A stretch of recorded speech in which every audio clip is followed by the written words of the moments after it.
Hello and welcome to another time-delaying and face-decaying episode of What Happened, the YouTube-style pop culture media show that reaches back into the annals of history for the most twisted development stories in the wacky world of entertainment. This week, we'll be turning our TMDs, that's time manipulation devices for those that don't speak science nerd, towards the end of the 7th generation of video game consoles, where Activision was releasing bomb after bomb of well-received but low-selling games, with the common factor being all the developers were either shut down or demoted to support studios. So I'm talking about your Blurs, your Bloodstones, your Edge of Timeses, but perhaps the best example of one of these types of hidden gems was a little 2010 sci-fi horror shooter developed by the big dogs down at Raven Software. They were the maestros behind Heretic, Hexen, Jedi Knight, Soldier of Fortune, not Payback though, let me be clear, and the X-Men Legends series amongst others, and were considered for a time one of the most solid studios capable of delivering all types of experiences. Sadly though, our subject today is their last all-original game, before they entered a dark, dusky, labyrinthine mine that they still haven't emerged from. So grab your time-slowing sniper rifles and the aforementioned TMDs as I answer the question, what happened to Singularity? You are Captain Renko, are you not? Now, don't get me wrong, Katorga 12 is indeed a very spooky place, what with the weird deformed mutants and time anomalies, but at the end of the day, it's pretty standard stuff. Do you know what's scarier though? Nuns! Huge, evil nuns, and specifically ones that have kidnapped your kid's sister, like they have in the recently released Tormented Souls 2, which is sponsoring today's video. In this survival horror sequel to the award-winning Tormented Souls, fan favorite Caroline Walker and her sister Anna are lured into the remote town of Villa Hess by a sinister religious order. Following Anna's abduction at the hands of the order's figurehead, Mother Lucia, our eye-patched heroine must fight and puzzle her way through some truly disturbing environments, including a shadowy convent, an abandoned shopping mall, and derelict school. Equipped with an expanded arsenal of weapons, including an automatic nail gun and makeshift chainsaw, Caroline is far better equipped this time around, with a new quick select feature that allows her to switch her gear in the middle of battle. With 15 to 20 hours of gameplay, multiple hidden paths, and various difficulty levels that let you completely customize your survival horror experience, Tormented Souls 2 improves on the first game in pretty much every way, delivering the type of old-school survival horror experience that fans have been drooling for. So if you're interested in taking on nightmarish horrors while navigating the suffocating darkness, you can do so on Steam, EGS, Xbox Series, or PS5, which also has a physical edition. If you'd like more dark details, check the link in the description and pinned comment below. Thanks again to P-Cube for the sponsorship, and now, without further ado, let's touch down on the time-ravaged island of Katorga 12. As stated earlier, Raven Software were a pretty big deal throughout the 1990s and early 2000s, often working alongside id on the likes of Quake 4 and the 2009 reboot of Wolfenstein, which should have been re-released years ago. Anyway, when Bethesda snapped up id around the same time frame, this essentially cut off the connection between both development studios, as Raven had been under the grimy, sludgy, slicked umbrella of Activision ever since 1997, so once the Bethesda deal went through, both bickering publishers wouldn't allow the two to play together any longer. Wolfenstein ran under id Tech, which meant Raven was without any sort of proprietary engine to build their games, and they now found themselves smack dab in the Xbox 360 and PS3 generation. And, You know what that means. Which clunky engine will make you wanna pee? Pull your hair, blankly stare, and say, why me? We'll batten down the hatches cause it's Unreal 3!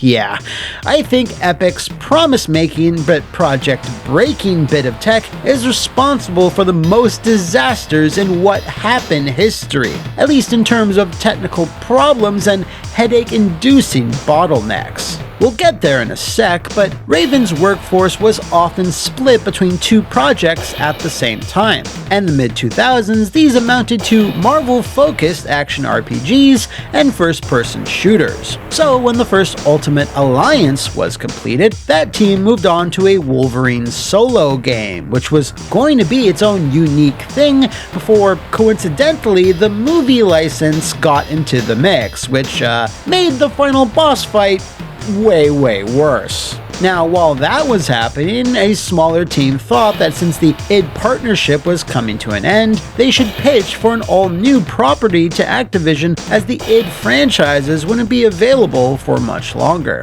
They looked to various sci-fi material as well as the Cold War for inspiration, and soon honed in on the idea that players could explore an isolated military compound that had gone through a cataclysmic disaster involving temporal shenanigans. Now, again, with no proprietary engine of their own, both the Wolverine and FPS teams were given a license to utilize Unreal 3, and as I've said countless times before, this introduced its own unique problems. The game that would become Singularity, however, started off pretty differently from what we know today, as Raven briefly experimented with it being a third-person shooter for a time, which in my view would have helped it stand out a bit more, but since this was the 7th generation of consoles, it was inevitable it would eventually become a first-person shooter anyway, which, say it with me now, was the style at the time. However, regardless of the perspective chosen, a lot was riding on Singularity's success. If only Raven could have traveled into the future to see exactly how much. With a Cold War aesthetic and ambitious time-power gimmick, Raven were able to successfully woo Activision execs with a brief but flashy demo, and it wasn't long before Singularity was formally announced as a new IP that was in development in 2008. Its first public viewing, however, was an FMV trailer that introduced the main character, Nathan Renko, and the awesome clock-stopping power of the TMD. It was light on gameplay for sure, but it did promise a 2009 release date, which, if you haven't been paying attention, turned out to be very inaccurate. While Raven were designing Singularity to be on the more ambitious end of the scale, with Renko having to solve complex multifaceted puzzles with the TMD and encountering multiple side characters with their own fleshed out backstories, the game quickly started to struggle to meet its deadlines for a very specific reason. According to a Polygon article titled The Confessional, written by Keith Fuller, a designer/programmer who had a hand in most of Raven's output throughout the 2000s, those aforementioned technical Unreal 3 style headaches were the main cause of all the trouble.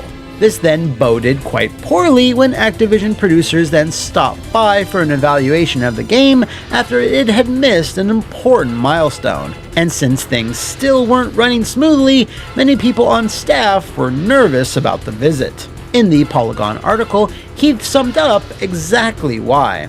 At the time, Singularity was the only original IP in development at any Activision studio. Unfortunately, the game was in bad shape. At least half of Singularity's maps didn't run on the PS3, several didn't fit in memory on the 360, and even on high-end PCs, we would see the frame rate slow to a crawl during many combat sequences. This was after the deadline for the second alpha had long since passed. The decision to can the game wasn't complicated. Yeah, you don't need to hit rewind in case you thought you heard wrong. For about 48 hours, Singularity was indeed cancelled, but the leads at Raven knew they had to make a Hail Mary play here. Since Wolverine and Wolfenstein were finishing up, Singularity was their only other in-dev project, so they had to right the ship somehow, and started by pleading to the heads of Activision for one more chance to salvage the story of Nathan Renko and the Timosaurus. With Singularity's enormous headcount and the history of failed deliverables, the 11th hour deal struck with Activision was understandable. They'd give us one last chance to land the plane with conditions that made sense even if they were brutal on the team.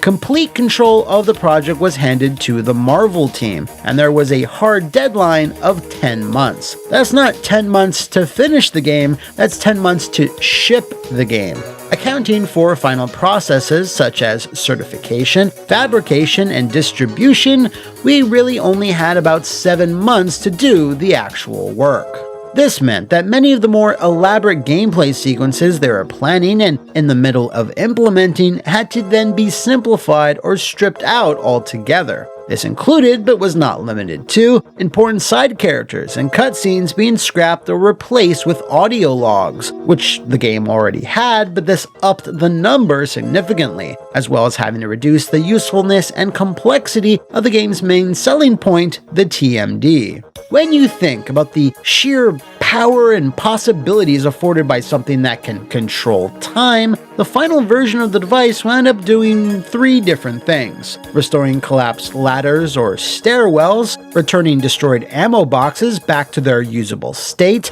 and finally reducing enemies to a pile of smoking bones. Poor little guy. This was something Keith Fuller explained the dev team at Raven knew was unsatisfying, but really it was their only choice, which was doubly true for specific massive set pieces that heavily relied on time manipulation that were in the planning stages. In the 7-month time frame they had to work, these grand moments had to be tossed into the swirling ether as well, with only a few vestiges of them remaining in the final version. And while we can all agree that's a shame, Keith Fuller explained how it was this or really nothing. We took the deal, as this was the only chance we had to see the game through to completion. The Marvel team's creative director, now project lead on Singularity, spent significant time modifying the story, pulling out scenes that were technically challenging and salvaging existing plot points and voice acting wherever possible. The game was slated to contain several set-piece moments of grand-scale use of the time manipulation device that was supposed to be central to the game's mechanics, but they were so time-consuming to create and so difficult to make fun that only a hint of our earlier intentions made it into the shipping version of the game.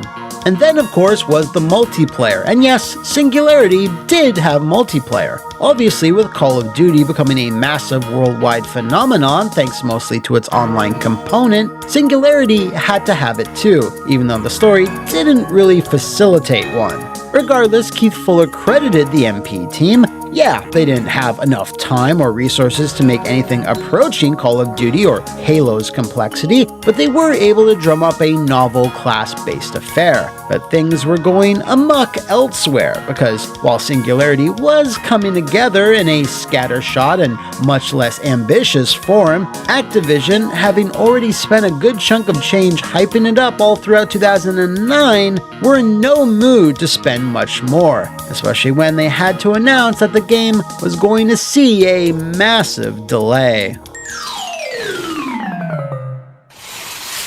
Since Raven was an Activision-owned studio, the lengthy delay of 10 months would result in another $5 million of development, which is pretty much the game's entire marketing budget right there. So, as Singularity was reaching the end of that extension, with features and content being cut all along the way, its publisher wasn't looking to spend another dime. The press claimed that Singularity was released without fanfare and left to die without proper advertisement. The game was actually given a decent marketing push, at a non-trivial cost to the publisher, but it was geared towards a release date that had come and gone. Activision was already paying several dozen developers to work many more months on the project, and they weren't excited about footing the bill for a second marketing effort for a title that was already facing long odds for success. When Singularity did finally make it to store shelves, it did so largely unannounced. Financial failure at that point became a self-fulfilling prophecy. Now, in regards to the press that he briefly mentioned, Singularity wasn't enthusiastically received by all of them when it hit retail shelves, circling around a 76 average, which you can say was fair given the amount of half-baked ideas that it shipped with, as well as the short campaign length.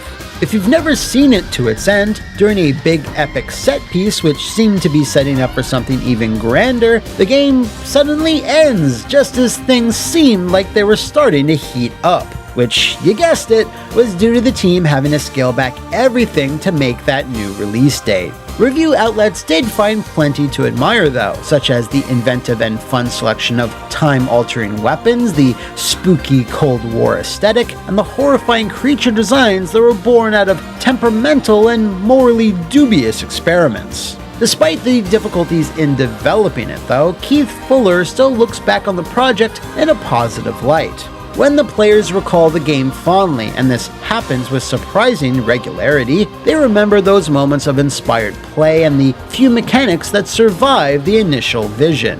The lasting legacy of Singularity may be that you can pull at least a Pyrrhic victory from the toughest projects with smart use of resources and the ability to focus on a few solid executable concepts. Commercial performance, however, matters most to Activision, and it's here where Singularity definitely failed to hit the mark, selling through 400,000 combined units across the Xbox 360, PC, and of course, the PS triple ballin'.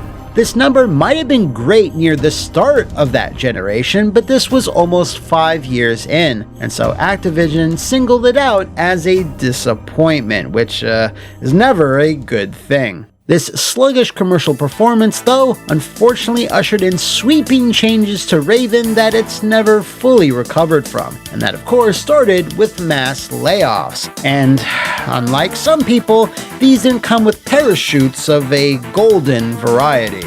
The remaining staff of Raven then immediately transitioned into becoming a support studio to the likes of Treyarch and Infinity Ward on Call of Duty, starting with the original Black Ops and then Modern Warfare 3. Rather depressingly, the only game in the series Raven was ever more than just a support studio for was Call of Duty Online, which I've never even heard of? Oh well, being a Chinese exclusive, I can see now how I missed it. And really, that's it for the story of Singularity and Raven Software in general. Activision rarely, if ever, re-release anything from their back catalog, Wolfenstein 2009, that doesn't have the words Call or Duty in the title, so don't expect to see a remaster or sequel in your lifetime. Although, it is nice that some of Raven's older work has been preserved by the fine folks over at Night Dive. And while we should be thankful that their last original FPS project wasn't some massive, embarrassing disaster like, oh, I don't know, Rogue Warrior, Black Razor, and that Raven still technically exists today, it's still a bit of a bummer that they went out with a title that wasn't fully appreciated during its time. Because, you know, it's a time pun, because the game. So if you know of any other history-spanning development stories in the video game or movie industries, shout them out in the comments below or enter the temporal vortex that is my social media. See you next time, and thanks for watching!